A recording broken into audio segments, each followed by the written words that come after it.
What's going on, everyone? Talen here with Talen Collects Figures, and today we're going to be looking at this Kobato Hasagawa figure.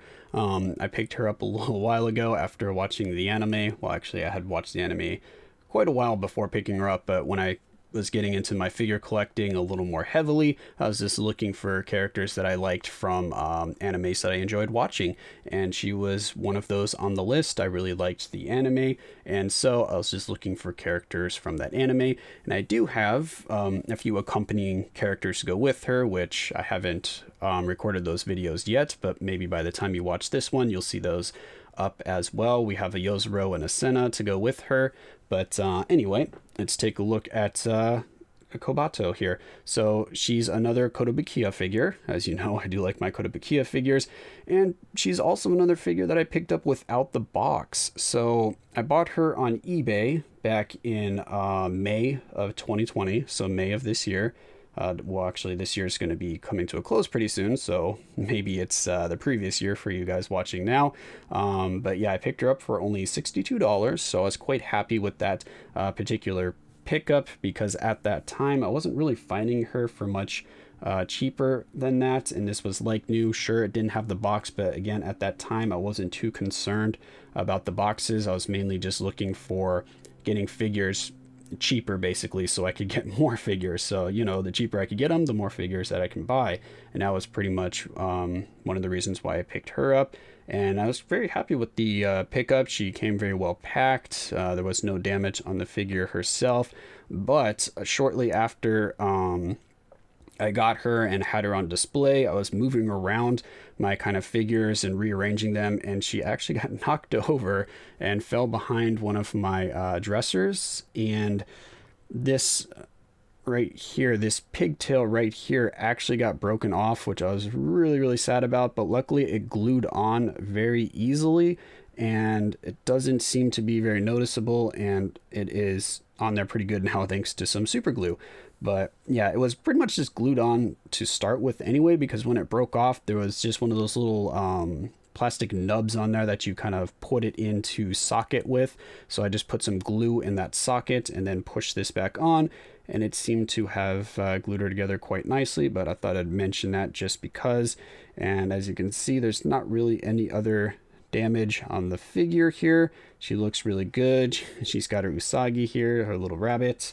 So let's put her back. And I believe this is actually the first edition for her, because they did have a rerun of this particular figure, and I think this is the first edition because of the base here, and also the chair is velvet. So right here is kind of a velvet material, whereas the other version of her has just a clear standard, just clear see-through base, and the chair looks like it's some kind of plush leather almost, or maybe it's just a plastic that looks leather-like, but it's definitely not textured like this, and I'm not sure which one is which, because the reprint version came out in 2019. When in 2019? It was March of 2019.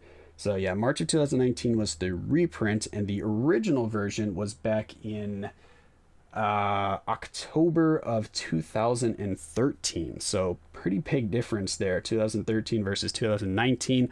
But again, I think this is a first edition one because of the base and the leather on, or not the leather, the velvet on the chair. If you can see here, yeah, it's nice velvety looking stuff, which is pretty cool. I really liked the touch right there with the velvet, and I do like this base a lot better than just that standard clear see-through base, because this actually has some design on it, you know, like the little coffee coasters or coffee little lace coffee, I don't know what they're called, but they're like little lace coffee things that you set down on your table. So yeah, there we go.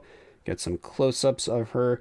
And she was a little bit of a more expensive figure on the retail side for Kotobukiya, at least at the time, because I believe she was released at an $80 price point, whereas normally the figures they were releasing around this time frame of 2013 were like $60 figures. So she was like $20 more than a lot of the figures around the same time that she was produced. But yeah, I'm very happy with the way she looks. The quality seems a little less than what I would expect from Kotobukiya. Like, these materials seem a little cheaper. You can actually see some of the seam lines here, which usually you can't see with Kotobukiya figures. But I don't know. I still really like the figure. I still think it looks really good. What am I hitting there? Oh, that's the base. And then this really nice, fancy, ornate looking chair also really brings this figure together. Really suits her her personality, how she is in the anime as well.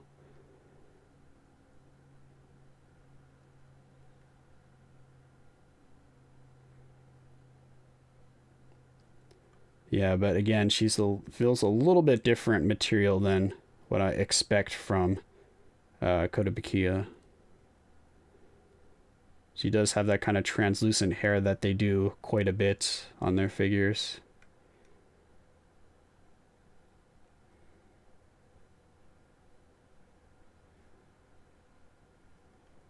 So yeah, overall, very nice figure. Let me know if any of you guys have her in your collection as well, if you're happy with the quality of the figure and how she looks. There is a limited edition or a variant of this figure where she has a red dress, kind of, I believe it's pretty bright red as well, so a really bright red dress, and then she has bright red shoes on as well.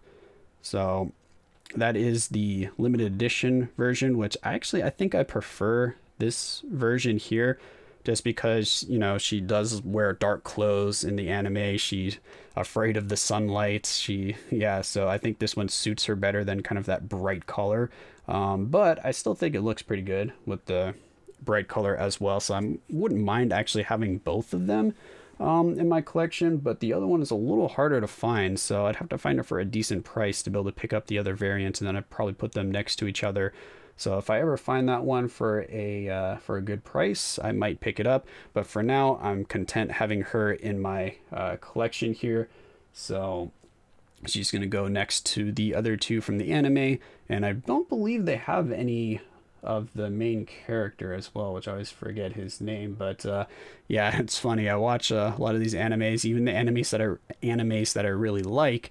I tend to forget the characters' names quite a bit. I just know them by their look, and yeah, that's pretty much it. Look and the voice, of course, in the anime, but I never really paid too much attention to their actual names, which I don't know if that's common, if a lot of other people that watch anime don't actually remember the characters' names. So say you watch like the whole anime and you're like, yeah, I really like that anime, and then you start talking about it or someone asks you questions about it, you're like, yeah, the main character, or, you know, the girl with the blonde hair, and they're like, what was their names? It's like, yeah, I don't really remember their names, but I liked the character. The one with the with the toxic personality or something like that. But anyway, I always thought that was interesting. I can never remember the names of the characters. But yeah, so that is Kobato, and I do have her name next to me. That's kind of why I remembered her name. I was looking it up just to make sure so I could actually say the correct name here. So yeah, hopefully you guys enjoyed the video here, and I will catch you guys in the next one.